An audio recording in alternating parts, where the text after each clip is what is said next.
உயரவில்லை. அது தெரிந்த கூட்டம்தான் அங்கே அமர்ந்திருந்தார்கள். அது தெரியாதவர்கள் புருவம் உயர்த்தினார்கள். அதற்கான சான்று இங்கே இந்த மேடையில் அமர்ந்திருக்கிறது. நான் பேசுவதற்கான குறிப்புகளை எல்லாம் பெரியார் அவர்கள், அண்ணா அவர்கள், இவருடைய தந்தையார் அவர்கள் எல்லாம் எழுதி கொடுத்து விட்டு போய்விட்டார்கள். இன்று நிகழும் கொடுமையான அரசியலில் சொல்ல வேண்டிய சில கருத்துக்கள் தான் இருக்கிறது. இவையும் அண்ணா எதிர்பார்த்ததுதான். தெற்கு தேய்கிறது என்று சொல்லும் பொழுது அப்படியெல்லாம் சொல்லாதீர்கள் என்றார். பின் அவர் எடுத்த ஒரு எழுச்சி கொள்கை பின்வாங்க வேண்டியது நாட்டுக்காகத்தான் செய்தார் அவர். ஆனால் நான் எழுப்பிய குரல் அதற்கான காரணம் இன்னும் அப்படியே இருக்கிறது என்று என்றோ சொன்னார். இன்றும் அது அப்படியே இருக்கிறது என்பதுதான் இன்று நிகழ்ந்து கொண்டிருக்கும் போலி அரசியல், மக்கள் சார்பில்லாத அரசியல் என்பதை நாம் புரிந்து கொள்ள வேண்டும். நான் இங்கே வந்திருக்கிறது திராவிட முன்னேற்ற கழகத்தின் ஆட்சி அமைய பிரச்சாரத்திற்கு மட்டுமல்ல, நாளை நமக்கு நடக்க போகும் அநீதிக்கு எதிரான குரலாகவும் எழுச்சி குரலாகவும் இது இருக்க வேண்டும். 33 விழுக்காடு பெண்கள் உரிமையாக ஒதுக்க வேண்டும் என்பதை நாங்கள் என்றோ சொல்லிக் கொண்டிருக்கிறோம். நாங்கள் என்று சொல்லும் போது ஒரு திராவிட கட்சி அல்ல, அத்தனை பேரும் சொல்லிக் கொண்டிருந்த விஷயத்தை இன்றுதான் புதிய கண்டுபிடிப்பு போல் நீங்கள் சொல்லிக் கொண்டிருக்கிறீர்கள். எங்களுக்கு தெரியும். ஆனால் நீங்கள் இப்பொழுது வைத்து காட்டும் அந்த 33 விழுக்காடு என்பது தூண்டில் நுனியில் வைத்திருக்கும் சின்ன மீன். அதை கவ மாட்டோம், விவாதிப்போம். இதையும் டீலிமிட்டேஷன் என்று சொல்லும் உங்கள் சூழ்ச்சியும் ஒன்றாக இணைக்க கூடாது என்பதை நீங்களும் ஒத்துக்கொண்டுதான் இது வேறு அது வேறு, ரெண்டையும் ஒன்றாக பேசுவோம் என்கிறீர்கள். தேர்தல் முடியட்டும் பேசலாம் என்றால் உடனே பேசலாம் என்கிறீர்கள். நான் அங்கே மக்கள் நீதி மையத்தின் சார்பாக இங்கே இருக்கும் திராவிட தலைவர்கள் எல்லாம் என்னை ராஜ்யசபைக்கு அனுப்பி வைத்திருக்கிறார்கள். அந்த குரலாக நான் அங்கே செல்ல வேண்டும். அனுமதி உண்டா, இல்லை பிரச்சாரத்தை தொடர வேண்டுமா என்று முதல்வர் அவர்களிடம் கேட்டேன். பிரச்சாரத்தை விட இந்த தேர்தலை விட முக்கியமானது தமிழகத்தின் எதிர்காலம், நீங்கள் போயே ஆக வேண்டும் என்று சொன்னது உண்மை. அதைத்தான் நான் செய்ய போகிறேன். நாளை கருப்பு கொடி இயக்கம் நடத்த வேண்டும் என்று சொன்ன பொழுது சகோதரி சொல்லிக் கொண்டிருந்த போது என் காதில் சொன்னார், நாளைக்குத்தானே சொன்னேன், நீங்கள் இன்றே போட்டுக்கொண்டு வந்து விட்டீரே என்று சொன்னார். நான் என்றோ போட்டுக்கொண்டு விட்டேன் இந்த கலரை. ஆனால் கொடி நாளை உயரும். இது முதல் முறை அல்ல. அநீதி தமிழகத்திற்கு நிகழும் போதெல்லாம் கொடி உயர்த்தி பிடித்தது இந்த திராவிட குடும்பம். அதில் நானும் ஒருவன் என்பதில் எனக்கு எந்த சந்தேகமும் கிடையாது, எந்த சங்கோஜமும் கிடையாது. இன்று இந்த பாடலை நான் எழுதியது நமக்காக, ஒரு கழகத்திற்காக மட்டுமல்ல, திராவிட குடும்பத்திற்காக. இது நம் பாட்டாக மாற வேண்டும், அதற்கு அனுமதி வேண்டும் என்று நான் முதல்வரிடம் கேட்கும் பொழுது கலைஞரிடம் கேட்டது போலவே எனக்கு தோன்றியது. அவர் இருந்திருந்தால் என்ன சொல்லி இருப்பாரோ அதையே தான் இவரும் சொன்னார். அந்த புன்னகையின் சாயல் தானே இது. அதே சாயலை நான் இங்கே பார்த்தேன். எனக்கு மிக்க மகிழ்ச்சி. இதை நான் இந்த திராவிட பல்லக்கை தூக்குவதற்கு என் தோளை கொடுக்க கிடைத்த ஒரு வாய்ப்பாக எண்ணித்தான் நான் இங்கே வந்திருக்கிறேன். நான் அமரும் நாற்காலிக்காக வரவில்லை.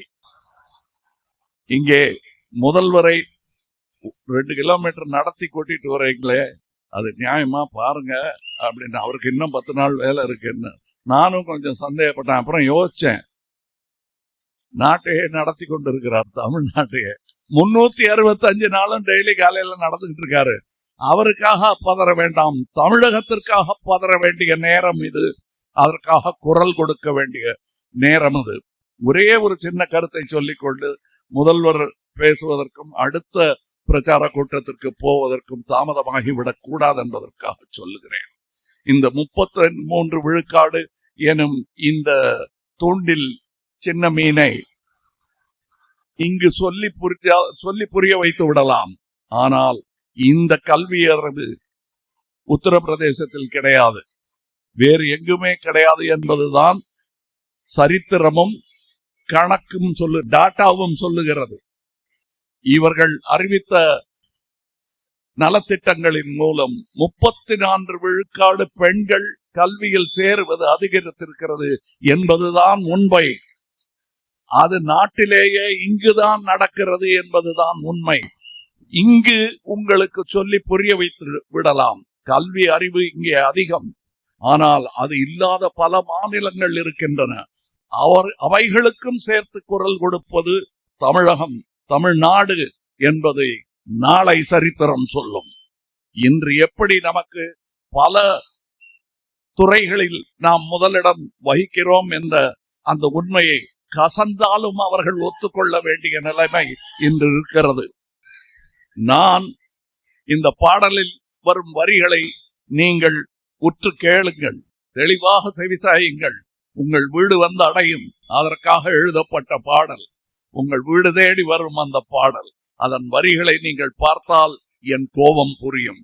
இந்த மேடையில் யாரையும் வையவோ திட்டவோ நான் வரவில்லை. அது நான் நிஜமாகவே எனக்கு 10 சீட்டு கிடைச்சிருந்தாலும் நான் வைய மாட்டேன். ஏன்னா அது நான் எதிர்கட்சி என்று எதையுமே பார்ப்பதில்லை. கட்சிகள் அவ்வளவுதான். தமிழ்நாடு நம்முடையது. சித்தாந்தங்கள் மாறுதலாக இருந்தாலும் அவற்றை அரவணைக்க வேண்டும் என்பதற்கு எடுத்துக்காட்டாக உள்ளார் சகோதரர் ஸ்டாலின் அவர்கள். அதற்கு மேல் என்ன வேண்டும்? நானும் பேசியிருக்கிறேன், ஆனால் நான் பேசியது விமர்சனம் மட்டும்தான். நான் சொன்ன திட்டங்களை எல்லாம் மகளிர் உதவி திட்டம் என்று நாங்கள் மேனிபெஸ்டோவில் எழுதித்தான் இருந்தோம். சாதனை என்பது சொல் அல்ல, செயல். என் கூட்டத்தாருக்கு இந்த வார்த்தை 40 வருடமாக நான் பழக்கி வைத்திருக்கிறேன். அவர்களுக்கு புரியும். அந்த செயலை செய்த ஒரு காரணத்திற்காக மட்டுமே நான் இங்கு இருப்பது நியாயமானது. கேள்வி கேட்காதீர்கள். நான் இங்கே இருக்க வேண்டியவன், அதனால் இங்கே வந்தேன். ஒரு சின்ன கதை. 21 வயதாக இருக்கும் போது இவருடைய தந்தையார், நீ ஏன் இன்னும் திமுக கழகத்தில் சேரவில்லை என்று ஒரு டெலிகிராம் அனுப்பியிருந்தார்கள். எனக்கு பதில் சொல்ல அன்று தைரியம் இல்லை.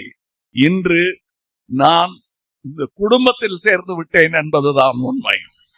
எனக்கென்று ஒரு தனி கட்சி இருக்கிறது என்றேன். வைத்துக் கொள்ளுங்கள், ஆனால் எங்களுடன் இருக்க வேண்டும். திராவிடம் வளர வேண்டும், பெருக வேண்டும், வெல்ல வேண்டும் என்பதற்காக நீங்கள் எங்களுடன் நிற்க வேண்டும் என்று சொன்ன அந்த பெருந்தன்மையைத்தான் இங்கே சகோதரியாரும் சுற்றி காட்டினார். இன்று இந்த கூட்டத்தில் 30,000 பெண்கள் நடந்திருக்கிறார்கள். தமிழகத்தின் முன்னோடி உதாரணமாக நீங்கள் நடந்திருக்கிறீர்கள். இந்த களைப்பை மறப்பதற்காக நான் சொல்லவில்லை. நாளைய சரித்திரத்தை நீங்கள் எழுதிவிட்டீர்கள் என்பதை நினைவுபடுத்துகிறேன். இந்த வேர்வையெல்லாம் வீணாகாது. மொத்த கூட்டம் 50 தாண்டும். அப்படி என்றால் இங்கே வந்திருக்கும் கலைஞர் கூட்டம் எனக்கு தெரியும். நான் தான் கூட்டிக் கொண்டு வந்தேன். அவர்களின் எண்ணிக்கையே 500 தாண்டும். அதாவது தேர்ந்த கலைஞர்கள் இங்கே வந்திருக்கிறார்கள். என் கட்சியை சார்ந்தவர்களும் இங்கே வந்திருக்கிறார்கள். பெரும் கூட்டம் அழகாக நடந்தேறியது. பெண்கள் பாதுகாப்பாக அமர்ந்திருக்கிறீர்கள். யாருக்கும் எந்த விபத்தும் ஏற்படவில்லை. ஒரு கூட்டம் நடத்துவதற்கு முன்னுதாரணமாக 70 வருடமாக அவர்களுக்கு அனுபவம் இருக்கிறது. அதன் ஒரு சின்ன உதாரணம் தான். என்று எங்களுக்கும் அனுபவம் இருக்கிறது. அதன் உதாரணம் தான், அதன் சாட்சிதான் இன்று நடந்தேறிய இந்த நடைப்பயணம். இந்த நடைப்பயணம் தொடரும். நீங்க என்னங்க தேர்தலில் ஓட்டு கேட்கவே இல்லை என்றால் ஓட்டுக்கள் கண்டிப்பாய் வரும். சிந்தனை உள்ளவர்கள் சிந்தித்து பார்த்து ஓட்டிட்டால் கண்டிப்பாய் இங்குதான் விழும். அதற்கு வாழ்த்து சொல்ல வேண்டியதில்லை, வழி சொன்னால் போதுமானது. வழி தவறி போனவர்களை கூட அன்பாக அழைத்து கொண்டு ஓட்டுச்சாவடிகளுக்கு வாருங்கள். வழி தவறி போக வேண்டாம் என்பதுதான் என் அன்பான வேண்டுகோள். அறிவுரையும் கூட. அதை ஏற்றுக்கொள்வீர். கூட்டமெல்லாம் குடும்பமாகிவிடாது, அது கலைந்து விடும். குடும்பம் 70 வருடமாக 75 வருடமாக கட்டி காத்த குடும்பம் இது. அதில் நானும் ஒருவனாக இருப்பதில் நான் முதலில் சொன்னது போல் சந்தோஷம்தான் எனக்கு. இங்கே வந்திருக்கும் என் கூட்டத்தார் அனைவருக்கும் இந்த உண்மை தெரியும். நான் பேசுவது இந்த நிகழும் அரசியலுக்கான ஒரு உரையாடல் அல்ல என்பதும் அவர்களுக்கு புரியும். நாளே நமதே என்பது இந்த அனைவருக்குமே சேர வேண்டும் என்பதுதான் என் முழக்கம். அது ஒரு தனி கட்சியின் முழக்கமாக இருக்கக்கூடாது என்பதுதான் என்னுடைய ஆசை. நான் தானே முதலில் சொன்னேன் என்பது அசட்டுத்தனம். நாம் தானே குரல் கொடுக்கிறோம் நாட்டுக்கே என்பதுதான் நமக்கு பெருமை. அந்த பெருமையுடன் முதல்வர் பேச கேட்பதை நான் ஆவலாய் கேட்க காத்துக் கொண்டிருக்கிறேன். நன்றி, வணக்கம். நாளை நமதே.